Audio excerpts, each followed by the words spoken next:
Assalamualaikum warahmatullahi wabarakatuh.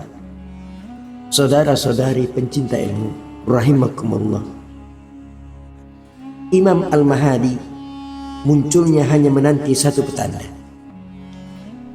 Antara sedar atau tidak sedar, mengikut pendapat kebanyakan ulama muktabar mutakhirin, mereka bersetuju bahwa Imam Al-Mahdi telah pun dilahirkan berdasarkan bukti hadis Nabi SAW yang merujuk kepada tanda-tanda kemunculannya. Nabi SAW pernah bersabda yang artinya, andaikan dunia ini tinggal sehari sungguh, Allah akan panjangkan hari tersebut sehingga diutus padanya seorang laki-laki daripada ahli baitku, namanya serupa namaku dan nama ayahnya serupa nama ayahku. Ia akan memenuhi bumi dengan kejujuran dan keadilan sebagaimana sebelumnya dipenuhi dengan kezaliman dan penganiayaan. Hadis Abu Daud. Manakala daripada Ibnu Abbas radhiyallahu anhu, Nabi SAW yang bersabda, yang bermaksud, bagaimana umat ini rosak sedangkan aku ada di awalnya, Mahdi ada di tengahnya, dan Al-Masih Ibnu Maryam ada di akhirnya. Al-Hakim dalam kitab Tarikh Al-Dailimi Ibnu Ishaq.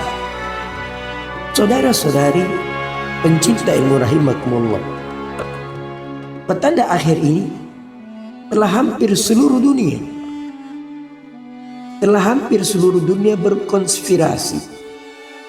berkonspirasi menghancurkan umat Islam. Jepun, Korea yang asalnya tidak menyebelahi mana-mana pihak juga menyertai Pakatan Ketenteraan ke Irak.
Hari pernah direkodkan berlaku pada bulan Ramadan pada tahun 1981 dan 1982. 2 tahun berturut-turut.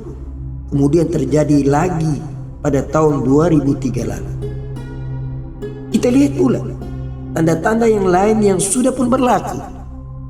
Tanda-tanda seterusnya ialah kemunculan bintang berekor atau komet melintasi bumi.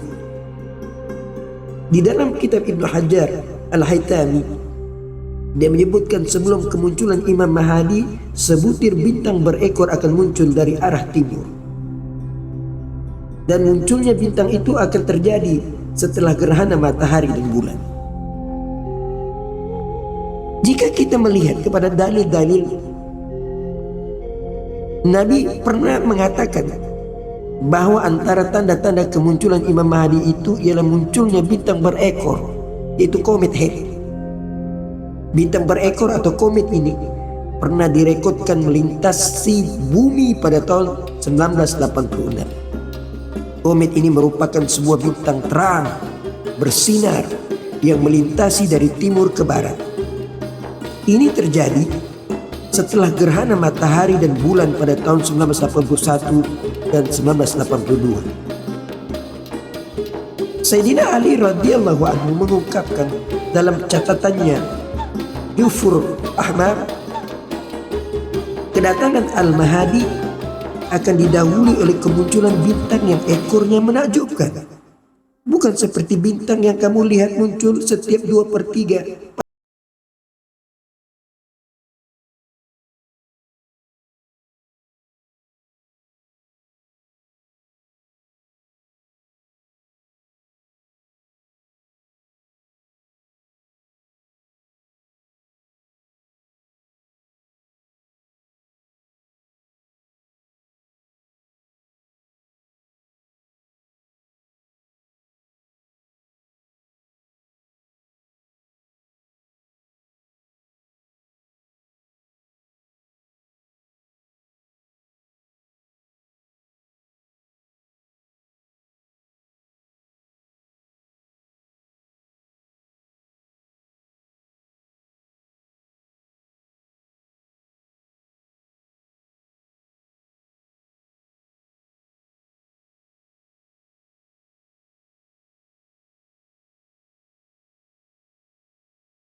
Seperti yang ditunjukkan oleh hadis ini. Dan perang meletus antara Iran dan Irak pada bulan Zulhijjah 1400, yaitu Oktober 1980. Apabila kita melihat kepada dalil-dalil yang telah dinyatakan tadi, coba kita perhatikan satu persatu bahwa semua tanda-tanda ini berlaku dalam lingkungan jarak tahun yang dekat. Bermula dari tahun 1976 ketika huru-hara pertama pemberontakan ke atas Raja Iran, yaitu Shah Iran Pahlavi, yakni jatuh pada tahun 1979 pada bulan Syawal. Dan peperangan Iran-Irak pada tahun 1980 pada bulan Zulhijjah. Selepas itu berlaku pula dua gerhana dalam bulan Ramadan pada tahun 1981 hingga 1982, yaitu 2 tahun berturut-turut. Dan yang akhirnya berlaku pula lintasan bintang berekor yang dipanggil komet Halley mendekati bumi dari arah timur ke barat pada tahun 1986. Tanda-tanda yang Nabi SAW telah kabarkan ini benar-benar berlaku sekitar dari tahun 1976 sehingga tahun 1986. Jika menilik kepada hadis-hadis Nabi bahwa Imam Mahdi ini akan muncul apabila berlakunya tanda-tanda tersebut, adakah muncul di sini membawa maksud zahirkan diri? Jika dengan maksud zahirkan diri, jadi di mana Imam Mahdi sekarang? Hadis tentang kemunculan Imam Mahdi itu bahasa kiasan yang kita andaikan bahwa muncul di situ dengan maksud lahir, bukan zahirkan diri. Kebarangkalian Imam Mahdi telah lahir, yakni muncul di dunia ini.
tetapi juga para pendukung Al-Masih Ad-Dajjal.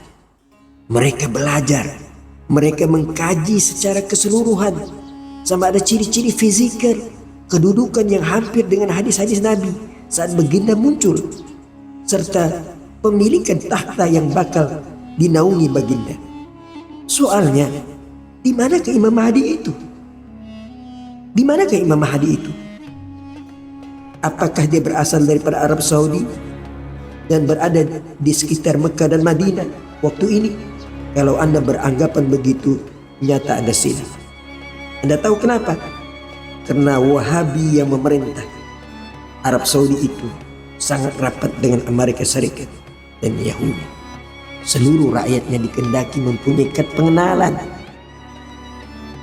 Begitu juga di seluruh dunia, semua memilikinya. Dan di dalamnya ada chip microkomputer yang mempunyai maklumat terkini pemilik. Bukan saja Arab Saudi, bahkan seluruh negara-negara modern mempunyai sistem ini. Berdasarkan kad pengenalan itu, agen-agen Dajjal dan Yahudi muda sahaja mengesan manusia yang bernama Muhammad bin Abdullah itu. Seandainya Imam Al-Mahdi berada di Arab Saudi dengan nama itu, pastilah mudah saja baginda disembelih dan dibunuh oleh mereka. Begitu juga kalau baginda berada di tempat-tempat lain dengan nama itu, tentu mudah saja baginda menjadi mangsa pembantaian agen-agen Dajjal dan Yahudi. Allah Maha Bijaksana. Sebab itu kita mesti tahu, sebijak-bijak manusia ialah mereka yang banyak mengingati mati. Banyak mengingati mati. Dalam arti kata lain, mereka banyak menghubungkan diri dengan Allah Subhanahu wa Ta'ala. Saudara-saudari, pencinta ilmu rahimakumullah, memasuki era abad ke-21, berbagai kelompok Islam mulai menghidupkan kembali harapan